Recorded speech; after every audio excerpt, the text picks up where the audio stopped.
অন্ধকার গলি থেকে কয়েকটা ছায়ামূর্তি আস্তে আস্তে বের হচ্ছে। একজন গলি থেকে মাথা বের করে দুদিকে তাকালো। রাতের মাঝামাঝি, নির্জন রাস্তা। প্রথম ব্যক্তি পিছনে ঘুরে সাথীদেরকে হাতের ইশারা করল। তারপর গলি থেকে সবাই পরপর সারিবদ্ধ হয়ে বড় রাস্তায় বেরিয়ে এলো। 7টি ছায়ামূর্তি। হঠাৎ একটি কুকুরের ঘেউ ঘেউ আওয়াজ শোনা গেল।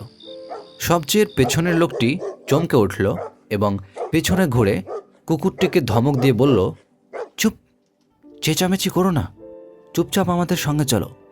কুকুরটি চুপ হয়ে গেল এবং সবার পেছনে আস্তে আস্তে হাঁটতে লাগলো।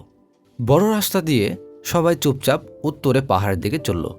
প্রায় 1 ঘন্টা চলার পর তারা পাহাড়ের নিকট এসে পড়ল। পূর্বের আকাশ ফর্সা হয়ে আসছে। সারির প্রথম ব্যক্তি বলল, আর চিন্তা নেই, আমরা শহর ছেড়ে চলে এসেছি।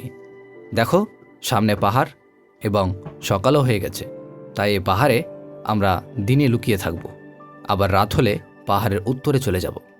দ্বিতীয়জন বলল, তাহলে তো এখন তাড়াতাড়ি একটা গুহা খুঁজে বের করতে হবে যেখানে আমরা দিনের বেলা লুকিয়ে থাকব। প্রথম ব্যক্তি বলল, চিন্তা করো না, আমি এই পাহাড়ের একটি বড় গুহা চিনি যেখানে আমরা সবাই আশ্রয় নিতে পারব। এসো। প্রথম ব্যক্তি সবাইকে নিয়ে উঁচু নিচু পাহাড়ের রাস্তা পার হয়ে শেষে একটি গুহার কাছে পৌঁছালো। সে বলল, তোমরা দাঁড়াও, আমি গুহার ভেতরটা দেখে আসি। এই বলে সে গুহার ভেতর ঢুকে পড়ল। গুহাটা বেশ বড় এবং খুব বেশি অন্ধকার, বাইরে থেকে কিছুই দেখা যায় না। এটাই ছিল লুকিয়ে থাকার উপযুক্ত স্থান। তাই সে সবাইকে গুহায় ঢুকে পড়তে বলল। গুহায় ঢুকেই দ্বিতীয়জন বলল, আল্লাহর হাজার শকর, আমরা অফিসার শহর থেকে রাতে বেরোতে পেরেছি, নয়তো আজকেই রাজা দাকিয়ানুস আমাদের হত্যা করত। তৃতীয়জন বলল, আমরা খুবই ক্লান্ত, এখন একটু শুয়ে পড়া দরকার। প্রথমজন বলল, তার আগে এসো এক আল্লাহর দরবারে আমরা দোয়া করি, যিনি আমাদেরকে জালিম রাজার হাত থেকে বাঁচিয়েছেন। তারা এইভাবে দোয়া করল, ইয়া আল্লাহ, আমাদেরকে জালিম রোমানদের জুলুম থেকে হেফাজত করো। আমরা তোমার উপর ঈমান এনেছি, এ জালিম মুশরিকরা তা বরদাস্ত করে না। তুমি আমাদের হেফাজত করো। আমরা সব কিছু ছেড়ে দিয়ে তোমার দ্বীনের জন্য চলে এসেছি। আল্লাহ, তুমি আমাদের এই ত্যাগ ও কুরবানি কবুল করো। সবাই হাত তুলে মোনাজাত করল। মোনাজাত শেষ করে প্রথমজন বলল, এখন তোমরা শুয়ে পড়ো আর কুকুরটাকে গুহার মুখে বসাও, যাতে সে পাহারা দিতে পারে। সবাই নিজ নিজ জায়গা হাত দিয়ে পরিষ্কার করে শুয়ে পড়ল। কিছুক্ষণ পর সবাই ঘুমিয়ে পড়ল, এমনকি কুকুরটাও ঘুমিয়ে পড়ল। আবার কিছুক্ষণ পর তারা ঘুম থেকে উঠে পড়ল।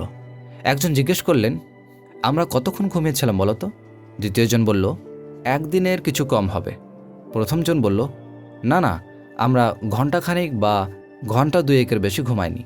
তখন তৃতীয়জন বলল, তোমরা দুজনই ভুল করছো, আমরা বোধহয় 24 ঘন্টা ঘুমিয়েছি। এই সময় নিয়ে তাদের মধ্যে বেশ তর্ক বিতর্ক লেগে গেল।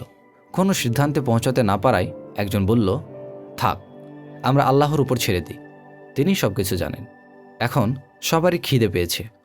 একজনকে তারা শহরে পাঠালো যাতে কিছু খাবার জিনিস কিনে আনে, কিন্তু যে যাবে তাকে খুব সাবধানে থাকতে হবে, যাতে রোমানরা তাদের সম্পর্কে টের না পায়, নয়তো তাদের হাতে সবাইকে ধরা পড়তে হবে এবং তাদের ধর্মের জন্য শাস্তি ভোগ করতে হবে।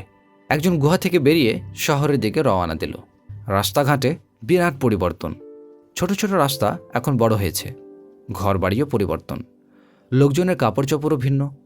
গুহার লোক আশ্চর্য হয়ে গেল, সে কি স্বপ্ন দেখছে নাকি? ওর কাপড়ের সাথে কারো কোনো মিল নেই। সে এক জায়গায় থমকে দাঁড়ালো। কোন দিকে যাবে? খাবার দোকানে বা কোন দিকে? এরই মধ্যে কিছু ছেলে পেলে তার কাছে জমা হয়েছে তার পুরনো স্টাইলের কাপড় ও হাবভাব দেখে। সে ভীষণ ভয় পেয়ে গেল। শেষ পর্যন্ত সে রোমানদের কাছে ধরা পড়ে না যায়।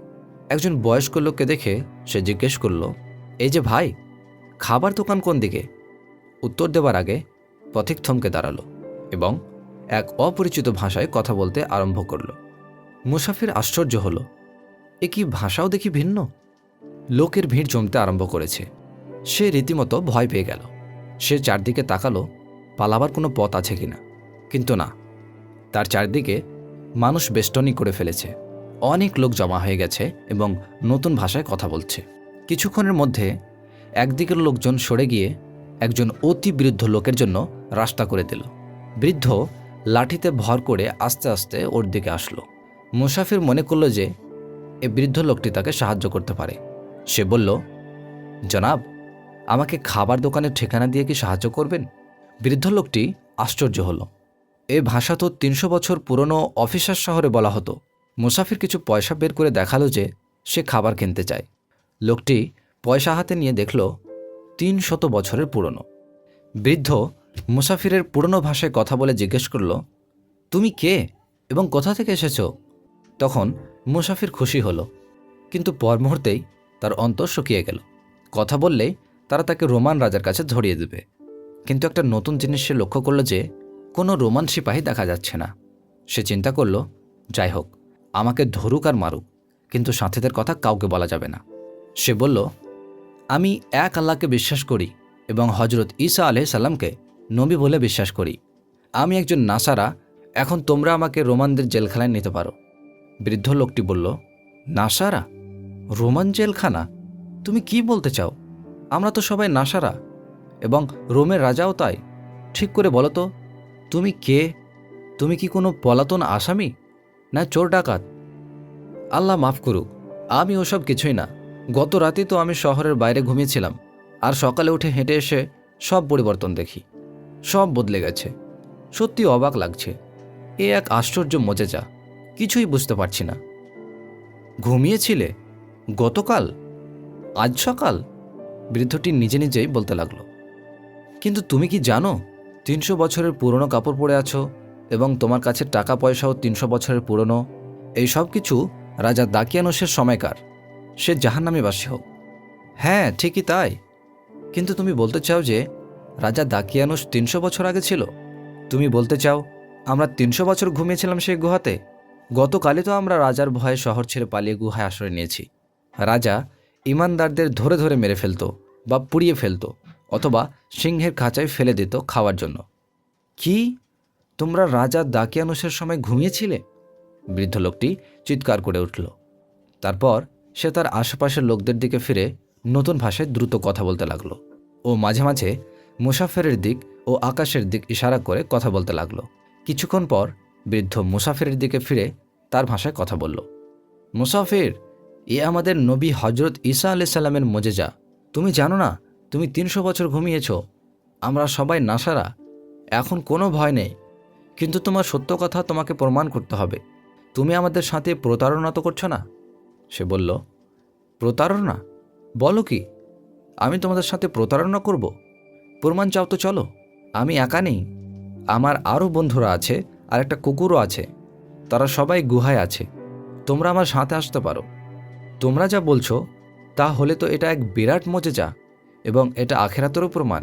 বৃদ্ধ আশেপাশের লোকদের সঙ্গে কথা বলল, তারপর মুসাফিরের দিকে ফিরে বলল, চলো তোমার গুহায় যাই, আমরা দেখতে চাই।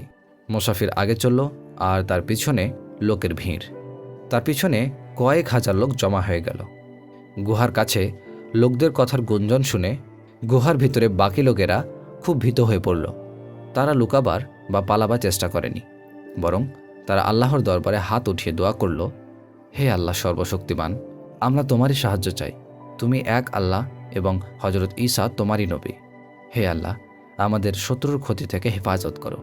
ইতিমধ্যে লোকেরা এক বিরাট দল বেঁধে তাদের সাথীকে সঙ্গে নিয়ে এসে পড়েছে।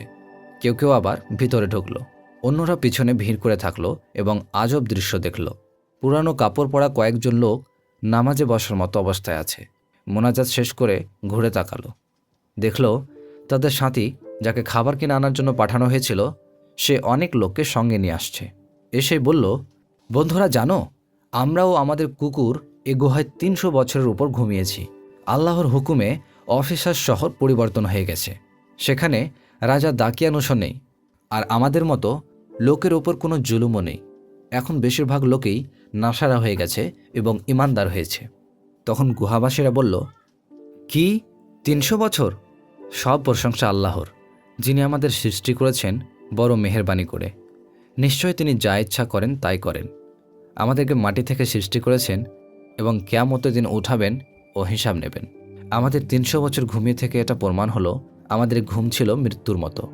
বৃদ্ধ লোক, সে তাদের ভাষা বুঝত। সে শুনল এবং লোকের ভিড়ের দিকে তাকিয়ে তাদের দুয়ার কথা বুঝিয়ে বলল। তার চোখ থেকে পানি গড়িয়ে পড়ল। জমায়েতের লোক এক আওয়াজে বলে উঠল, হে আমাদেরও সৃষ্টিকর্তা, আমরা সাক্ষী যে একদিন কিয়ামত হবে, আমাদেরকে মাটি থেকে উঠানো হবে এবং আমাদের কাজের হিসাব দিতে হবে, যেমন করে এ আসহাবে কাহাফ 300 বছর পর ঘুম থেকে জেগে উঠেছেন। তোমার উপর পুরা ঈমান আনছি এবং সমস্ত অকল্যাণ থেকে পানা চাই, আর তোমার নবী হজরত ঈসা আলাইহিস সালামের উপর ঈমান আনছি, যিনি তোমার বাণী আমাদের কাছে পৌঁছে দিয়েছেন। ওয়াদা করছি যে আমরা সব সময় তোমার হুকুম মানব। এরপর সমস্ত আসহাবে কাহাফ উঠে দাঁড়িয়ে সবাইকে সালাম জানায় এবং আবার তাদের কুকুরসহ শুয়ে পড়ে। কিছুক্ষণ পর দেখা গেল তাদের কারো শরীরে প্রাণ নেই, সবাই মৃত্যুবরণ করেছে। লোকেরা গুহার মুখ ইঁট দিয়ে বন্ধ করে দুঃখ করতে করতে অফিসার শহরে ফিরে এলো।